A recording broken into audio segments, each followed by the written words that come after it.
with Dr. Marissa. Promise you joy in the mystery. Dr. Marissa, also known as the Asian Oprah. Her mission, to be a beneficial presence on the planet. Her purpose, to be your personal advocate to live, laugh, love, learn. Her life motto, don't die wondering. Take back your life with Dr. Marissa Pay.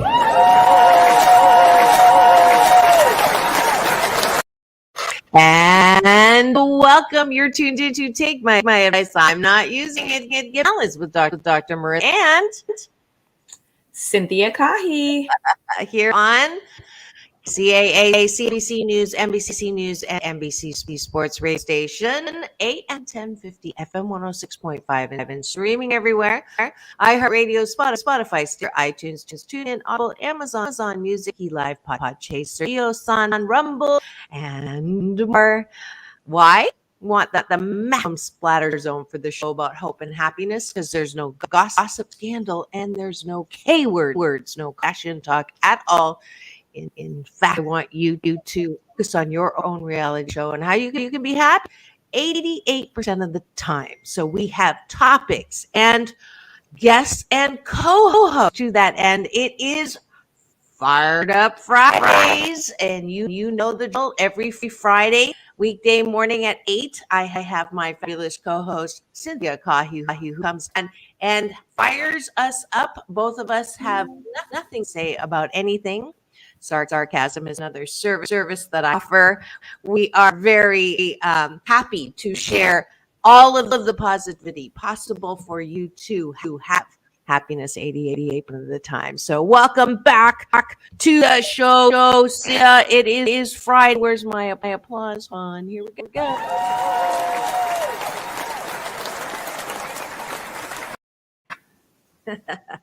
Good morning. I'm excited. Good. And we're going to start, as we usually do, with taking a bite of our gratitude sandwich, and that's our breakfast. I brought your coffee. I brought my coffee too. So we have our gratitude sandwich with our coffee. So I'll start. I am grateful for adaptability. What was it? Adaptability? Adaptability. A little inside joke there between us. Yeah. I am grateful for being contagiously optimistic. I'm grateful that laughter is my favorite sound on the planet. I'm grateful for this pumpkin spice coffee that I found at the store. It's delicious. I'm grateful for my cinnamon vanilla cream coffee mix that makes every Pete's coffee taste good. We need, after all three of those, for some sponsorship money. It's a great idea. Right? You don't know. You don't ask, you don't know. That's right. Your turn. That's a good one. I'm grateful for my ability to ask for help. I'm A lot of people can't do it. True. I'm grateful for my marketing inspirations. I am grateful that for nights that turn into mornings. I know, I'm trying to make my not look like I just rolled in here. I did cut and it, first cut kind of thing. I'm full that I have a fabulous stylist, Jerome, who make my number one accessory look great. I'm one that screws it up, but he makes it look great. Good yesterday. You always look good. It is a little shorter, gives you a little bit of a bump, but it looks great. Thank you. Your last gratitude, and then we move to appreciation. I am grateful for friends who support my dream, my mission, and love me through all the BS. The belief systems or the shiitake. It's like both have had the week. It's a good way to top on the week. All right, now we're going to the bottom of the bun. That doesn't mean like it on the bottom. Sorry, Bottom of the bun is 8 appreciations of yourself. And it's just like Cynthia was saying, it's not easy to ask for help. It's also not natural for many of us to affirm who we are and to look at what's good about who we are. So we like to help practice that and help ourselves. Well, the bottom of the bun usually is done in bed before you go to sleep, which is the topic for today. And so what do you like about yourself that will help you fall asleep? Then if you're thinking about what you don't like about yourself, what you don't like about other people. So what do you like about yourself, Thea? Oh goodness. I appreciate that I am always willing to grow. Always looking for new information. I appreciate that I am learning to work well under pressure. We just smile through it. It's good for us. I appreciate my morning routine. I appreciate the ability to laugh at myself. There you go. I like that too. Although sometimes I don't do it well. I'm going to use that one too because it's a good reminder for me. I appreciate being able to laugh at myself. Fantastic. Are you still hearing an echo? Go. Yeah. Okay. I'm going to go out and come back on my phone. Okay. So that's part of the pressure is getting Polly set up in case this happens. So can he hear it? Pardon?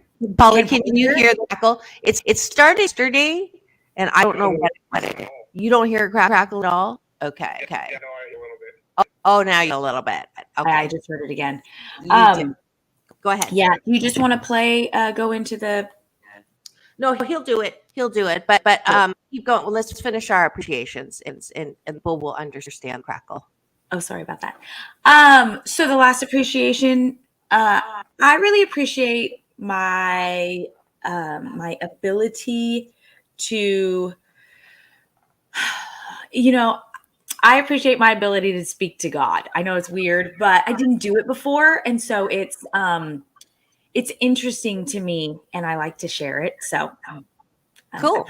Yeah, cool. Just drop the G bomb. I know, but we've talked about this before. We'll have to elaborate after that. I am resourceful. So when shifting, I have a bliss discipline that allows me to just it's this or better, and I can't wait to see what good comes out of this. So that's what we're focused on, and we're focused on sleep today. We have I had a little to celebrate the last of September is actually Sleep-tember. So I thought it would be a topic for us for today, since it is the last day of Sleep-tember. And I have a little clip of an interview with Dr. Carl Nunez, who is CEO of ResMed. He's also he let me just read you his very big bio, short bio. He's Chief Medical Officer and a Consumer Technology Association board member. Before working in digital health and the med tech industry, Carlos was a practicing anesthesiologist and director of critical care research informatics and analytics at Duke University Educational Affiliation at Carolina Medical Center Northeast. He received his medical doctorate from the University of Miami School of Medicine, and he has some really interesting things to say about the physical side of why some people get good sleep. And I had no idea how prevalent this stuff was. And then the cool part is that that's only half the story. As we all know, it's not all about physical. Emotions have at least half, not more, influence on your ability to sleep. So I thought that Cynthia and I would focus on problem and solution, because there's something I'm going to admit, as usual, airing dirty laundry on the air of why I don't sleep, and then moving into solution for how we all can get a better night's sleep. So without further ado, I'm going to pay you that you and enjoy. And we all know about the importance of a good night's sleep, but millions of people in the U.S. suffer from sleep apnea and don't even know it. You may remember me interviewing him last year. It was a wonderful interview. I'm having him back because it still is an important issue.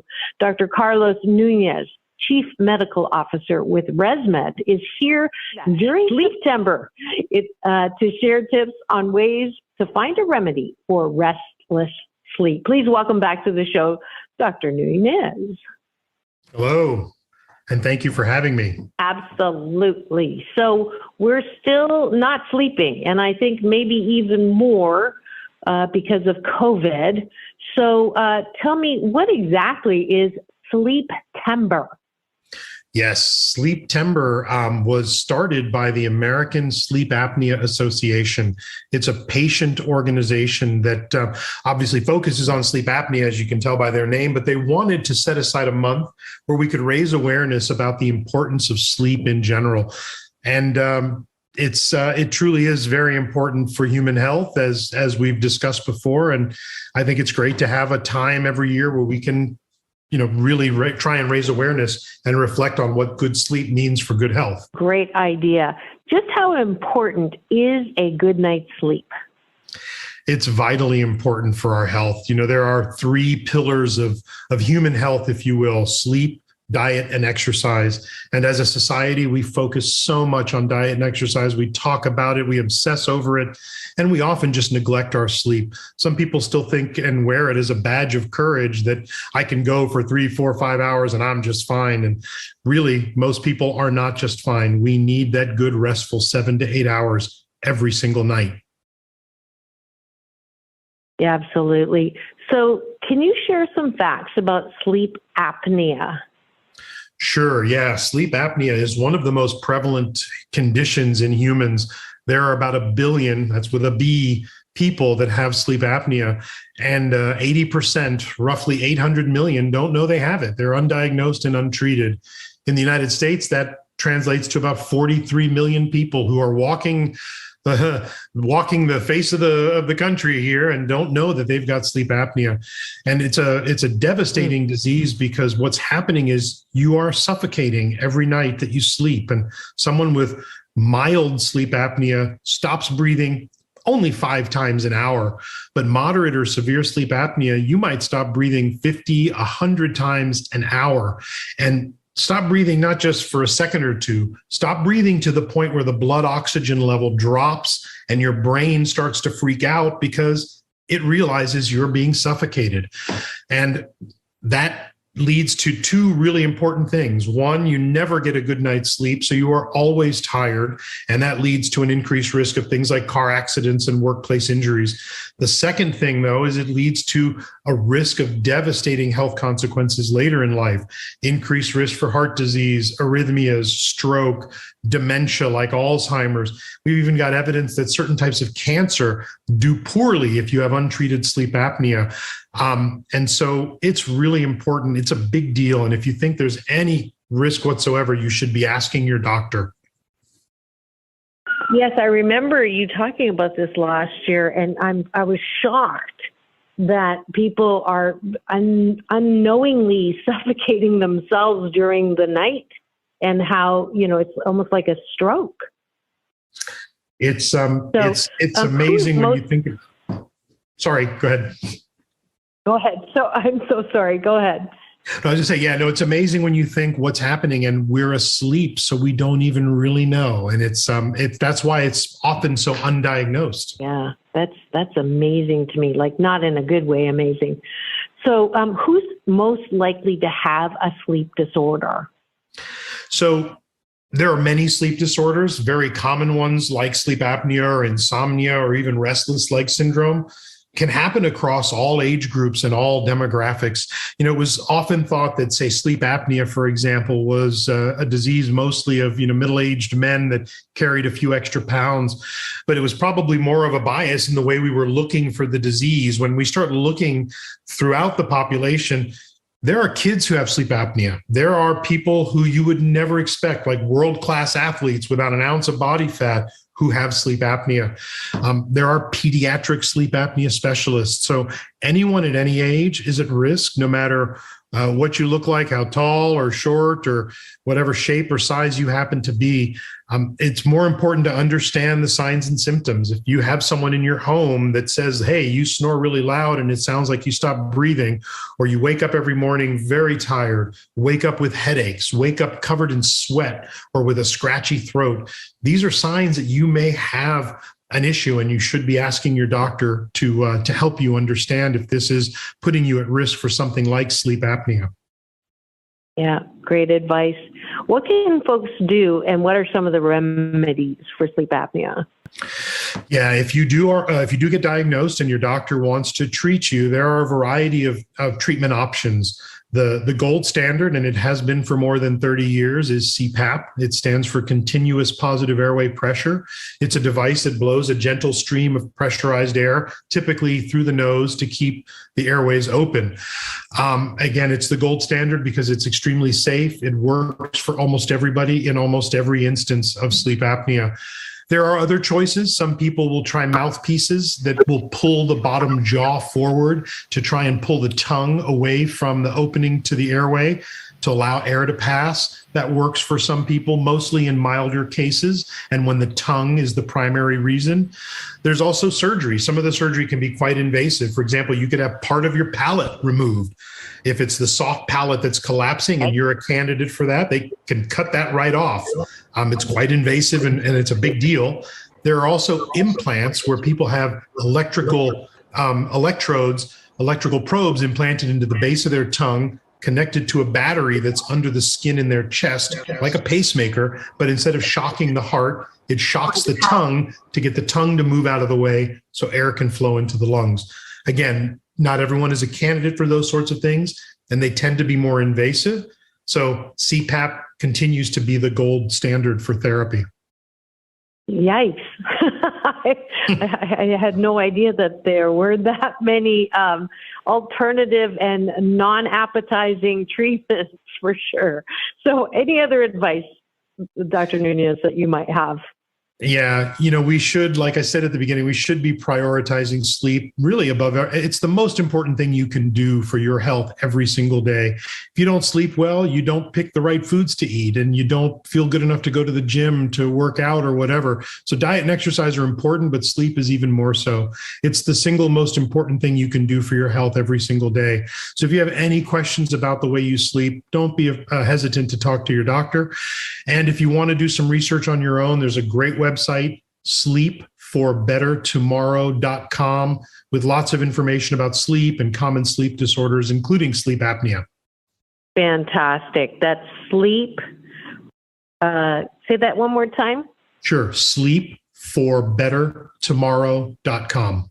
Sleepforbettertomorrow.com. You've heard it here on Take My Advice. I'm not using it. Get Balanced with Dr. Marissa, but please do follow this advice. We want a better rested nation for all of us, to make sure that we are humankind, emphasis on kind. Thank you again, Dr. Carlos Nunez. I think I didn't get a good night's sleep, as you can tell. So I'm going to follow your advice and sleep for better tomorrow. Thank you for coming on for Sleeptember, and have the best day ever, Dr. Nunez. Thank you. Have a great night's sleep.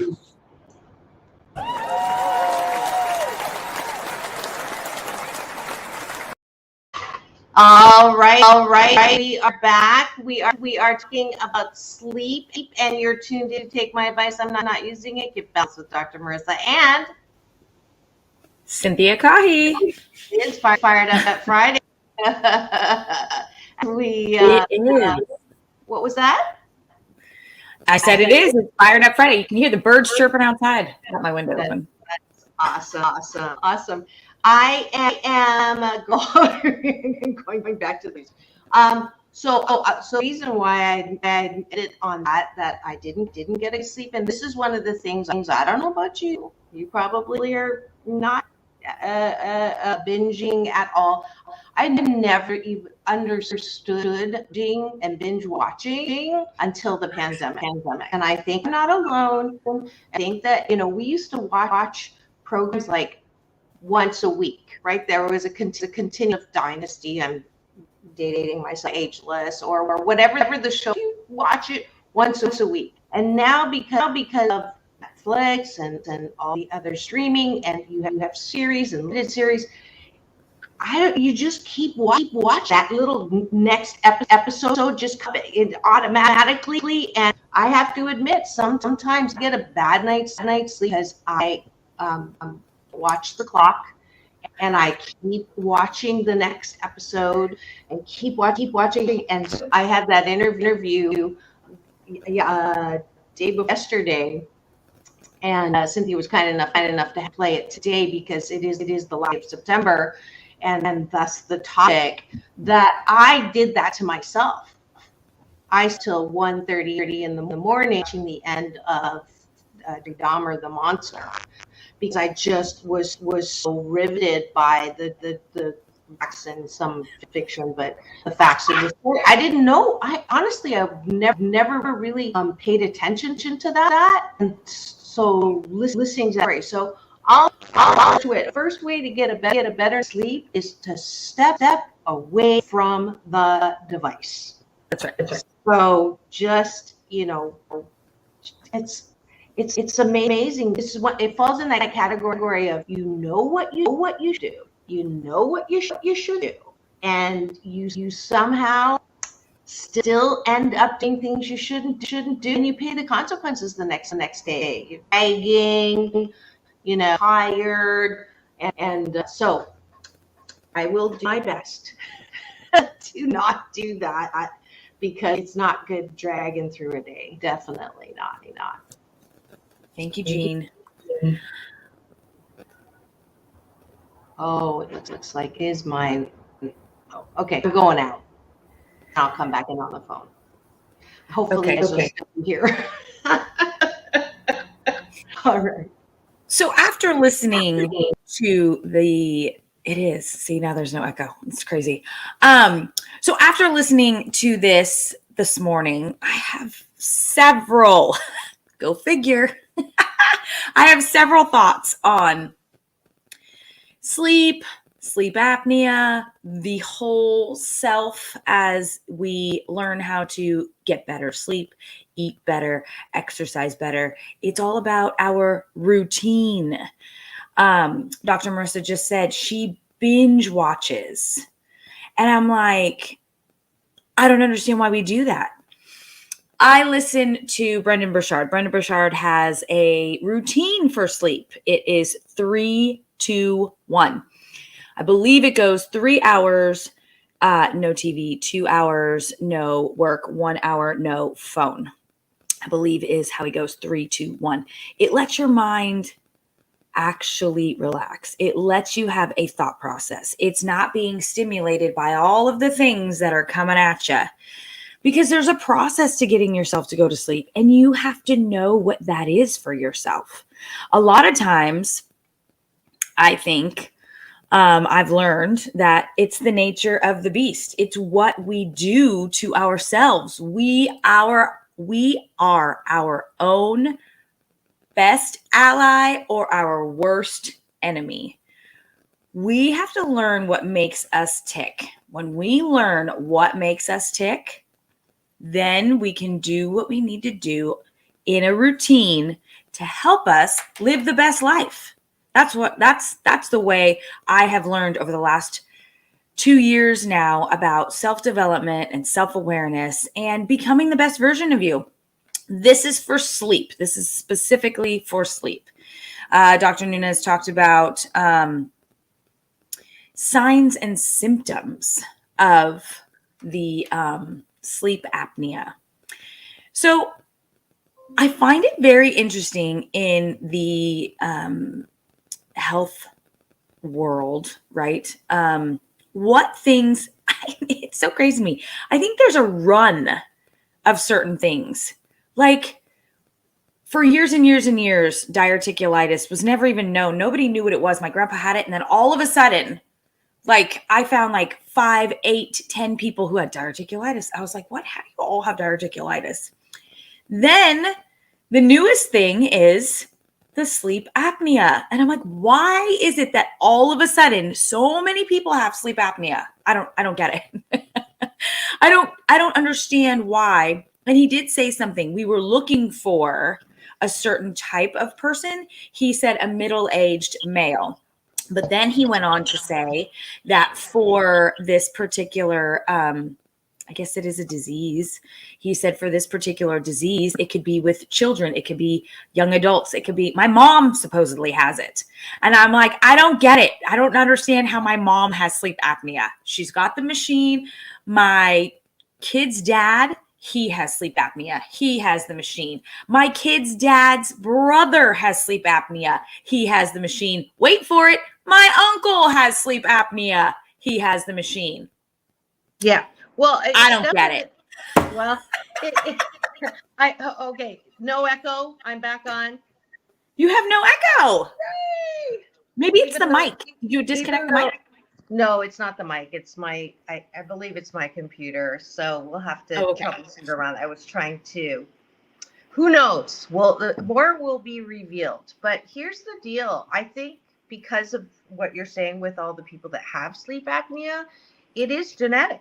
You know, they're finding it's the way that you're what's constructed here. I was just talking to my nephew in Australia last night. He has it as well, and it caused him to jump up in the middle of the night and, you know, do weird things and scream out and walk the halls. And it is more prevalent, and I don't believe that it's made up. I absolutely believe that people are experiencing a natural phenomena of something that is not, the airway is not clear. So that all these things that he's talking about are to help clear that airway so that people can sleep better.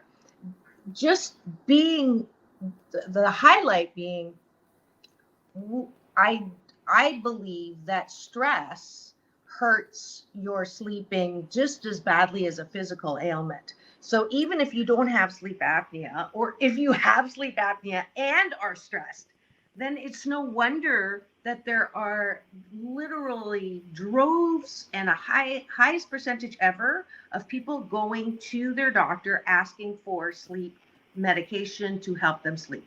We have an exhausted, stressed out nation that people are just not able to sleep. And when you can't sleep, you can't think. And when you can't think, you get in trouble. You have to apologize. You do stupid things. So absolutely, 95% of diagnoses in doctors' offices right now, the number one thing they're saying is you're stressed. 95%. Before COVID, hashtag BC19, I think it was 86%. So we've gone up, and it was already high, right? Stressed out nation. So although I have to say 42.8% of statistics are made up on the spot. So who knows? But it is high. And we all know, we walk around watching people being stressed out.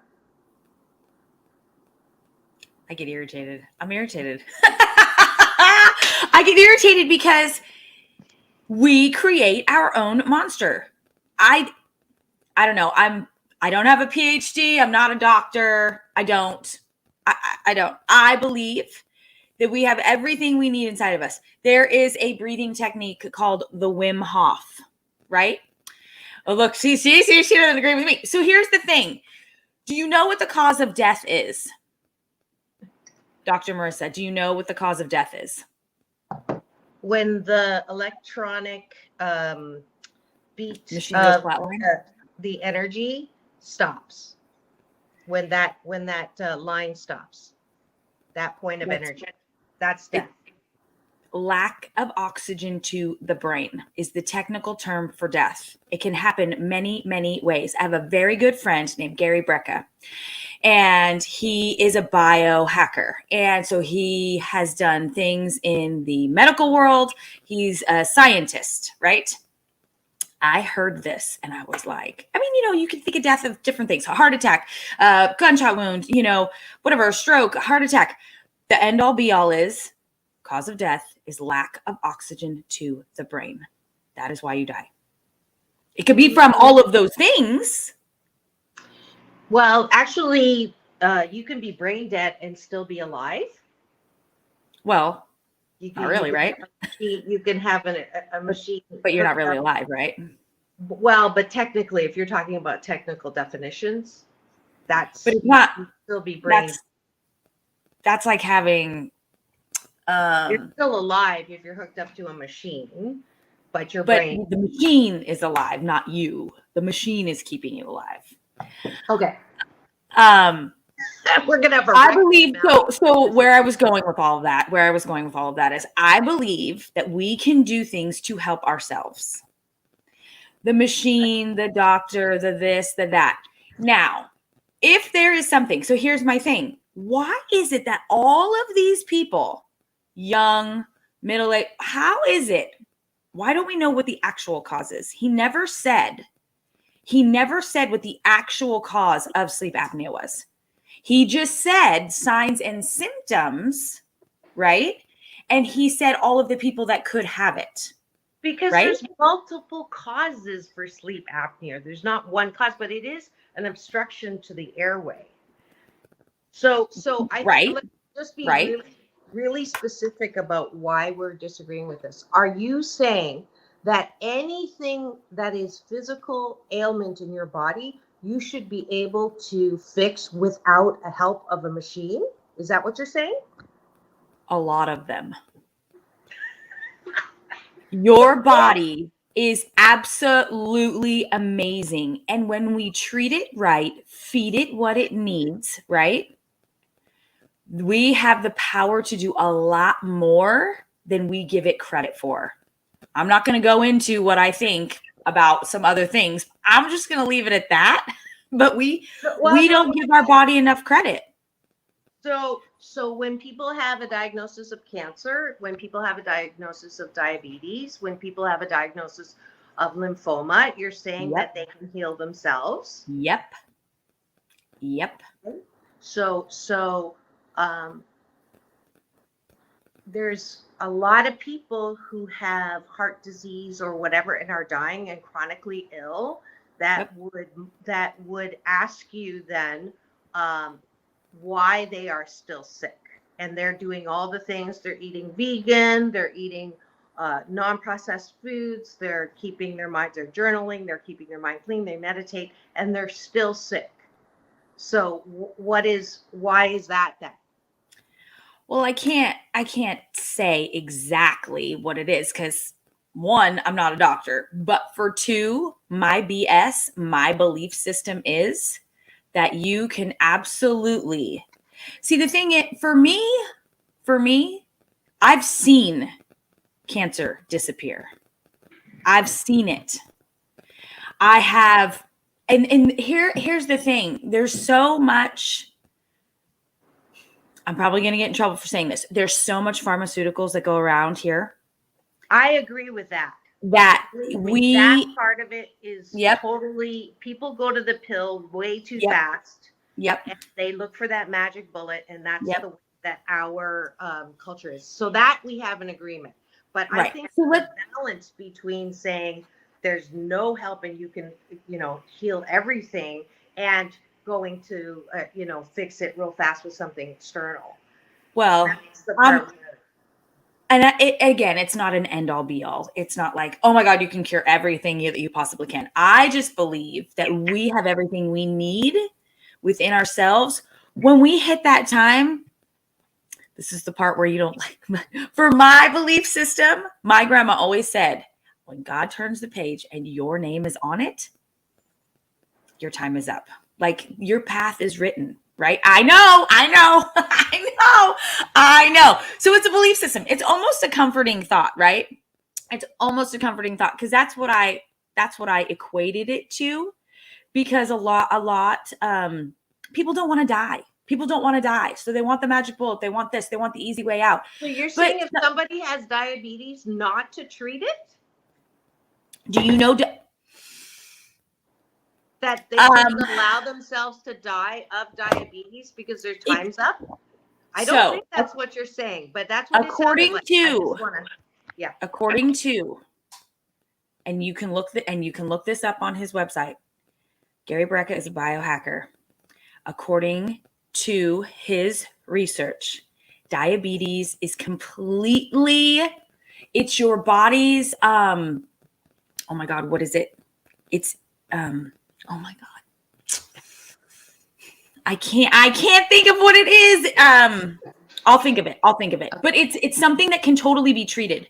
We treat it in a way that if we went by everything that the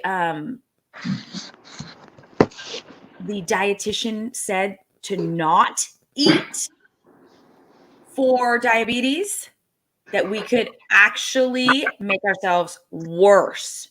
I mean, I'm just saying, how about this? Do your research. How about that? Do your research. There are so many ways to treat something. It doesn't always have to be a pill. It doesn't always have to I be agree with something that. like that. So let's just leave it at that. I don't believe that everybody has sleep apnea that they say has sleep apnea. I'm sorry, I just don't. So what I was going to say is, I know, it's okay. So what I was going to say is, there's a breathing techniques, right? You can do breathing techniques. Whether it's, he said it was a weak, what's the roof of your mouth? You know, he said you can have that removed. Why would you do that? I'm like, why would you do that? So is there a way we can strengthen that? Is there a way we can do breathing techniques during the day so that your body learns how to breathe in a way that's possible? He said that was an extreme case. It's crazy. After other things have not worked. So, you know, if you go to I was at CVS last night, and because I had this interview, I noticed like there's so much stuff around sleep and sleep aids all over. So that just tells me, I agree, there's multiple ways to try, but I don't think you can just say people don't have something when they have been diagnosed. If you have problems sleeping and they do studies and they see that there's not enough oxygen getting through to your brain, that's but why? Because that's what I'm saying. He never said why. There's an obstruction in the airway, and the fact that the machine, which is not a pill, has helped so many people get a good night's sleep. And I have personal experience with family members, and I see on the chat, David also had a friend that had that. I mean, I just think that to say that it doesn't exist is... say it doesn't exist. I said we could treat it. I don't... It's my belief system, and I get it, but I just think that there are other ways. It's like...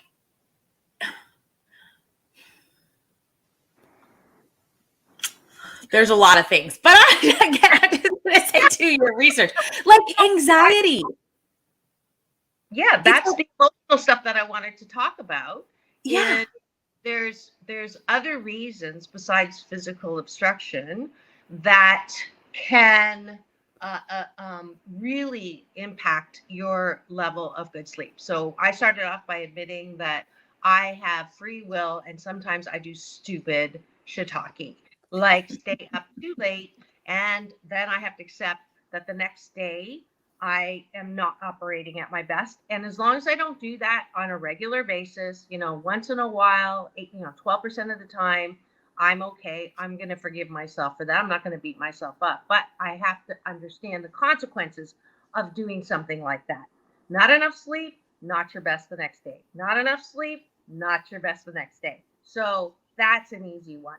There are, though, a preponderance of people who can't sleep because they're thinking about the worst case scenario. They're worried about the pandemic. They're worried about their family. They're worried about their relationship. They're worried about their kids. They're worried. Worry is like a prayer for bad things to happen.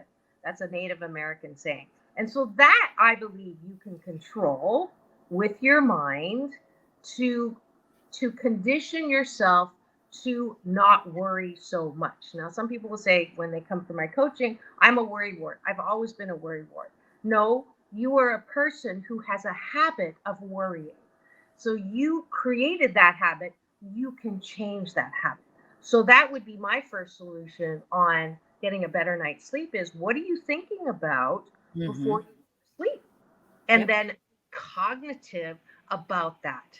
if you've just tuned in and you're wondering the heated conversation that sometimes happens on this show, which when you get two women are positively opinionated and disagree every once in a while, which is, honestly, this is one of the reasons why I wanted you as a co-host, is because, and one of the reasons I never had a co-host is because I'm not real comfortable with disagreeing and arguing. However, I believe that there is value to alternative ways of looking at things and finding the balance or the middle, at it. So you're listening to Fired Up Fridays with Cynthia Kahi and Dr. Marissa here on KCAA, the station that leaves no listener behind. And we're going to be back right after this break where we have a little commercial about a new item that's going to be available to you. We'll be right back.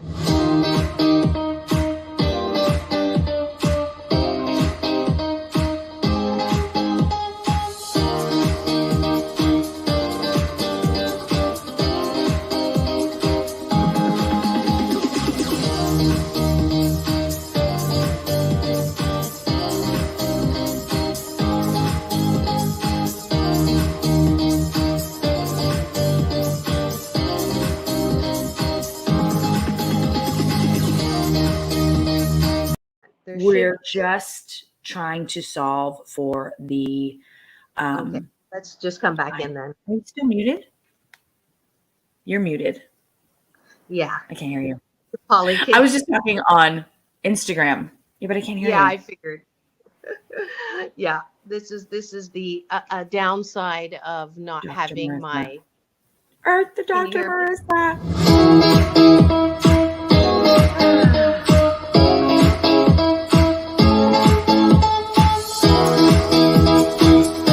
on the bottom of the screen, there should be a video.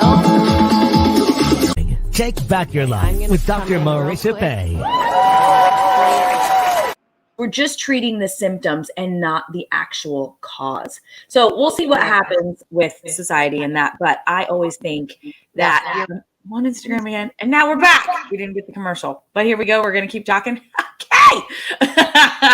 What I was talking about with sleep apnea, treating the symptom and not the cause. What is it? Just like Dr. Mercer was saying. Oh, there's mine. There's mine. Have you ever tried a knuckleball? There we go.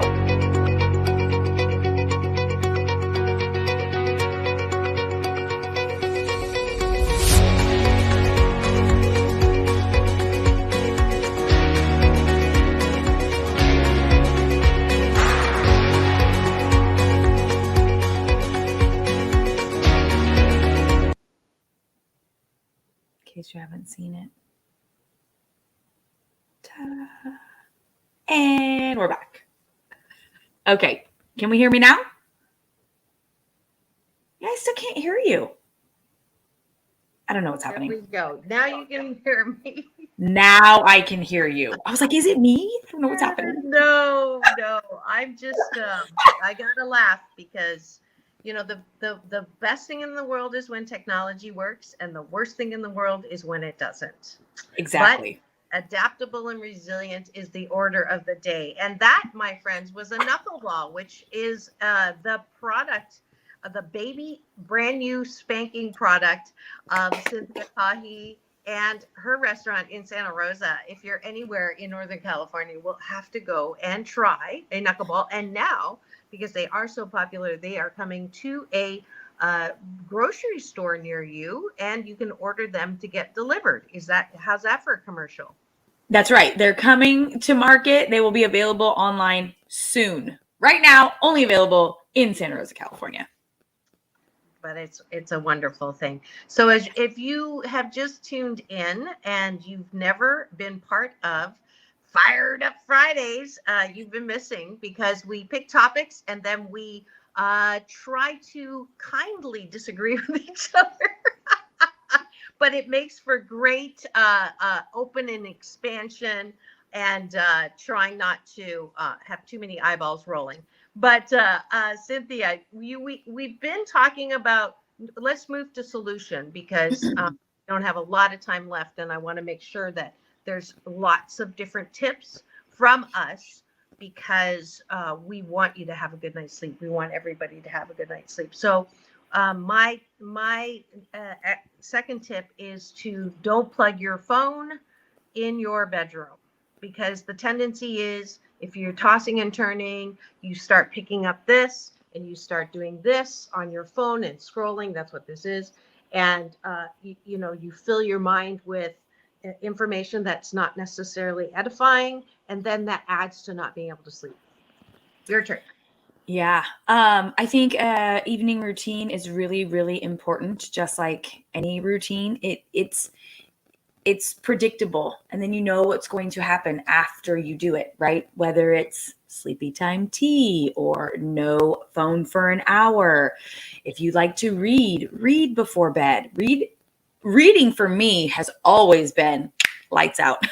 Like if I lay in bed and I read, I'm like, I'm done. So it's, again, part of that, finding what works for you. If it's tea, if it's a hot bath, if it's a hot shower, if it's, just sitting, listening to some calming music, meditating before bed. There's so many things that you can do to help relax your mind. Mm-hmm. Counting sheep has been replaced to counting breaths. I recommend this. It helps some of my clients. Again, there's no one way. We're just offering multiple ways that you can try if you are having problems falling asleep, and just breathing in through the nose and counting 1 and releasing 2, 3, and 4. And I swear, most people, by the time, they don't get very far, and they're relaxing their body and their mind. This is also a meditation technique. If you have trouble with a squirrel, gerbil, hamster mind, that when you count your breaths, you give your mind a little break in order to be able to relax. And sometimes that relaxing can end up helping you fall asleep. I want to stress how important it is to breathe during the day. If you don't have any type of breathing technique, just sitting aside time, if you sit at your desk all day, every hour, maybe every 2 hours, give yourself 1 minute, just sit and breathe. Deep breaths. I want to suggest the Wim Hof. You can find it everywhere. You can find it on YouTube. You can find it on, just Google it. You can find it everywhere. And it helps your circulatory system. It helps everything. It helps you get clearer. My mom was dizzy for a couple of days, and I'm like, Mom, have you been breathing? And she's like, no. It really helps. It's free. You can do it anywhere. You don't need a prescription. Just have to do it. Mm-hmm. Beautiful. Also, the going back to worry, there's another great saying that I like. Staying in the worried prattle of your head is like sitting in front of the Grand Canyon with a paper bag over your head. Isn't that powerful? I love that one. And this is, worry is a choice. How's that? That's mine. Mm-hmm. Worry is a choice. Just like happiness is a choice, worry is a choice. So if you choose to worry, and people say to me all the time, but Dr. Marissa, there's so much to worry about. Look, George Floyd, pandemic, now the hurricane. You're holding your breath, waiting for the shoe to drop. Who's going to hurt you? Who's going to take from you? You know what? Most of the things in your life are fabulous, and they have happened so beautifully, and everything is okay. And look at your worst case scenario list. Have any of those things happened? Very few people can say, yeah, a lot of bad things happen. But if you say, it can't get any worse than this, do not ever say that. Because you're just asking the universe to deliver.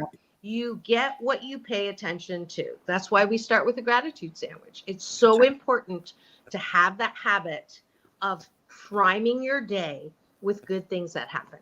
It's the opposite of paranoia. It's called pronoia. You expect good things to happen. That's right. Yeah. And you said a word earlier and I didn't get to touch on it, but conditioning. Conditioning is huge. If you practice the gratitude, you condition yourself, your habits change. When your habits change, you change the conditioning. So I think it's really, really important to practice gratitude, whether it's in the morning, whether it's in the middle of the day. It doesn't matter when you do it, just do it, because you're getting your thoughts to focus on, I always say it comes from what's in my heart. If you focus on the little things that you do love or that are good in your life, and then you don't have time to think about all of those worrisome things or the things you have zero control over.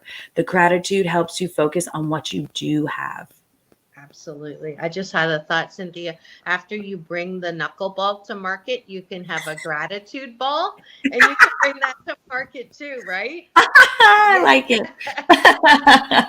Yeah. Yeah. It is. There are things that we can control and what we can't, and that's my final tool I'm going to give you is the Serenity Prayer. And Yes. I love that because it says, God grant me the serenity to accept the things I cannot change. And His Holiness the Dalai Lama will say, if there's a problem and there's a solution, there's nothing to worry about. If there's a problem and there's no solution, there's still nothing to worry about. So again, this is a commercial for don't worry, be happy, and then the courage to change the things you can. So if there's something you do need to change, like turning off a series, That's right. and the wisdom to And know. wisdom to know the difference. Last word, Cynthia. It's one of my favorites. I used to have it hanging. I'll have to put it up again. It's a good one. It's a really good one. Yep. Great. Well, thank you all for being here with us. I apologize for all the technical hiccups. Keep working on that. And I'm just knowing that you're going to have the best weekend ever. And it's all about balance. That's right. Peace in, peace out. World peace through it. Oh, a breath of peace and comfort. Someone that I got to meet because of Greg Reed at Secret Knock, Coolio. He's an American rapper, just passed yesterday, a little ahead of his time. So a deep breath and sending peace, comfort, and healing to all those who will miss Coolio. Thanks so much for tuning in. Keep it here on Take My Advice. I'm Not Using It. Gift Balance with Dr. Marissa and Cynthia Kahi. Now go forth and have the best weekend ever.